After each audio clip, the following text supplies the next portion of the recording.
Hey everyone, welcome to the channel. This video is for informational purposes only.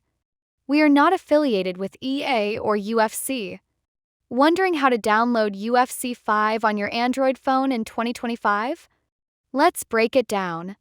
First things first, UFC 5 is not available on Android.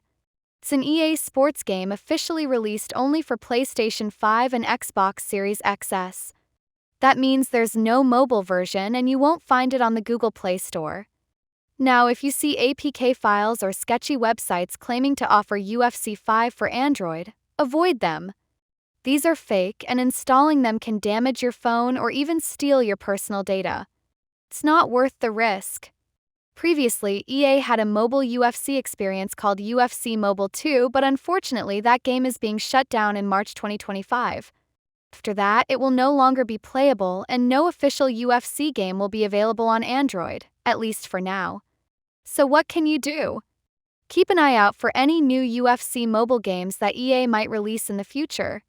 Till then, be cautious of fake apps and stick with official sources only. Thanks for watching. Make sure to like the video, subscribe updates on UFC games, mobile news, and more. Press the notification button as well. See you in the next video.